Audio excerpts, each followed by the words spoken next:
Hello and welcome to Cal's Corner. I'm Cal, the guy who likes talking about Arsenal and football in general.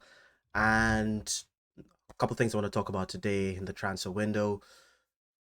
First things, well, not first things first, but the biggest news is that Thomas Partey is leaving. It has been confirmed by Fabrizio Romano, and we are getting Christian Nørgaard from Brentford, the Brentford captain. And also we got a here we go for Kepa, the second choice goalkeeper that we have to replace old mate Neto. Yeah, because he played only like one game last season. But before we get into that, before we get into that serious business, I wanted to kind of talk about a little something special today. Some really good news that I heard. It's just gas, but I'm going to get gassed anyway. The gas in question. Rodrigo will be on the bench again today for the second time in a row as Real Madrid face RB Salzburg in the Club World Cup.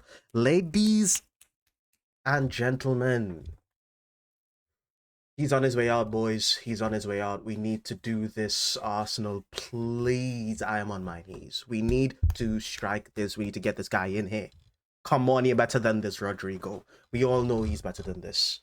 He wants to start on that left wing. He ain't getting it because he's at Real Madrid and Vinicius Junior is the number one there. Plus, Mbappe is probably going to start on the wing before him, before he does on that left hand side. You know, you went to the manager, you told him what you wanted. He decided to bench you in the previous game, and guess what?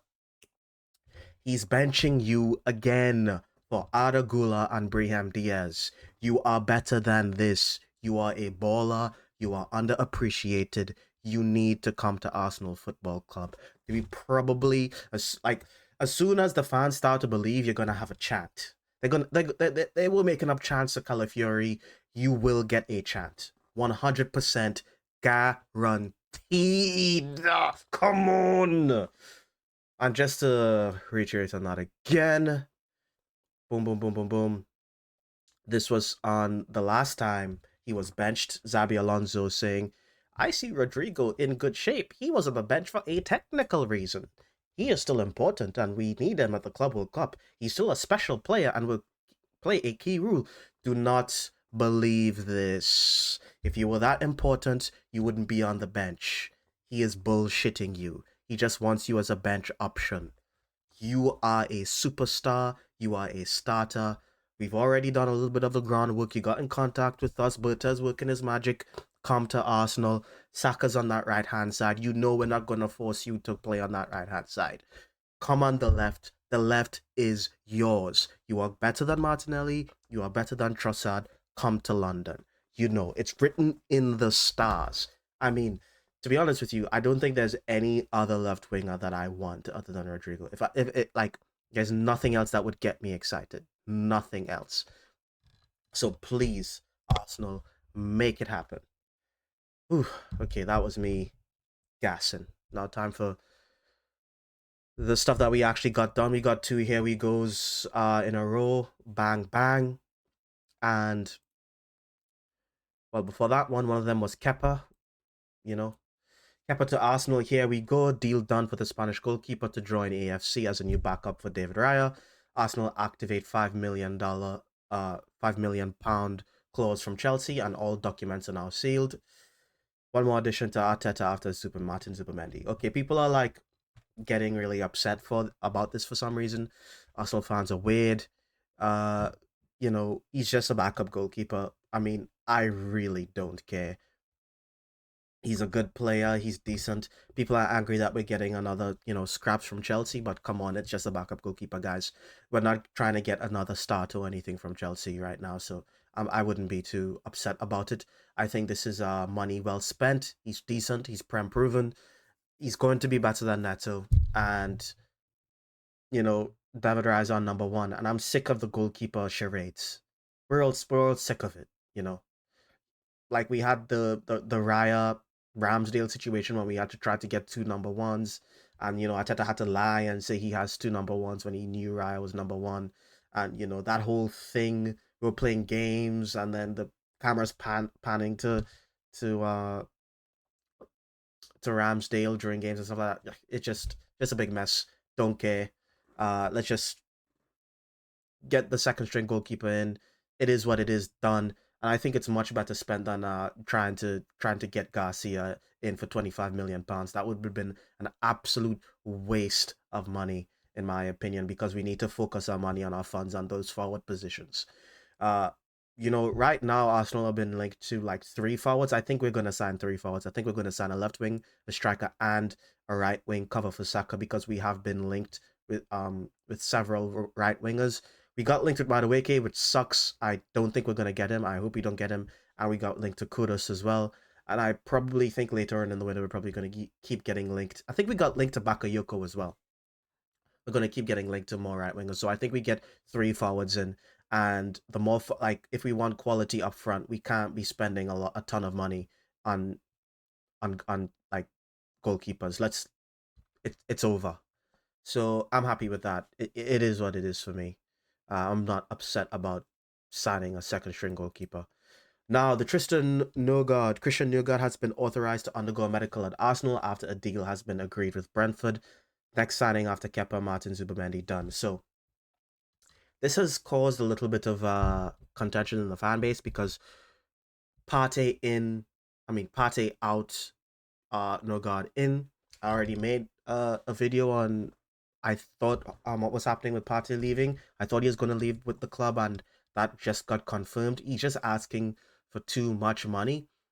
He's 32 years old. The reports were saying that he was asking for 250K a week for 2 or 3 years, and the club just was not willing to do that, and I completely understand.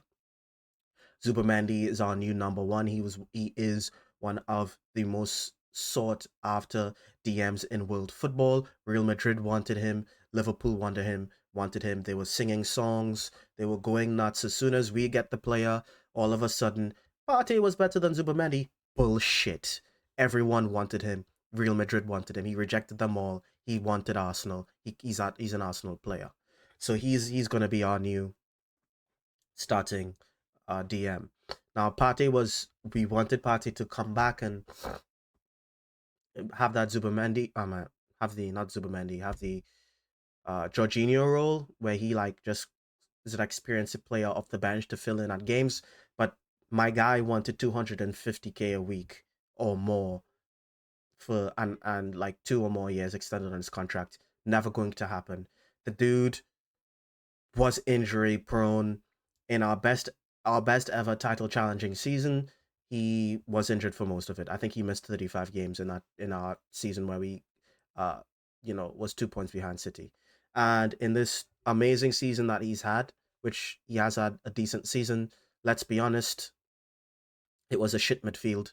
Our midfield was crap. We didn't like what was happening, so something needed to change.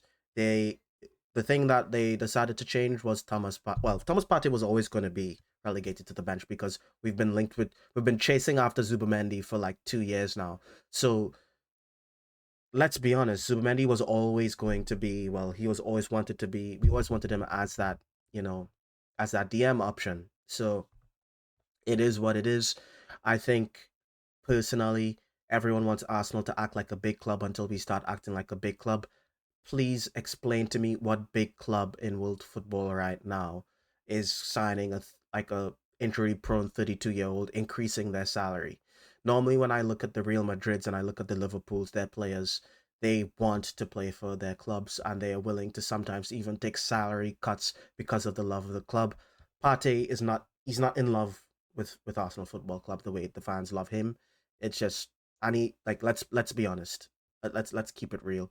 Christian Nørgaard, he's a decent player. He's just gonna be the backup DM. I don't really care, to be honest. For me, he's probably going to be second or third choice. I still think that MLS Miles Lewis Skelly is going to be put in that midfield for next season. So I do think if he's not going to be le- playing in the left eight option, covering Declan Rice at times, he might be playing as a DM. I do think his future is in the midfield, especially with our links to Hato. So that's just my 2 cents on that situation. I'm not all doom and gloom. I'm not upset. You know, There were reports saying that we were going to get a lot of our business done in July, and things were almost in July, and things are ramping up. And I do think we get that forward within the first 2 weeks of July before preseason. I do think if we do sign Rodrigo, which I really hope that we do, that would probably take a bit longer than that. But right now, I am not going to get upset on right now. If the window closes and we have crap forwards and you know we just didn't do our business, then I could be upset. But right now, trying to be upset at this stage, for me, is just nonsense. I'm not a baby. I'm not crying because the club isn't doing business at the same, like, isn't doing business in the order that I want them to. Like, as long as they're in, we just need them in. Just get the job done. Anyway, that's my 2 cents on the situation. If you liked the video, please give it a like. If you want to see more, please subscribe. And I will see you next time.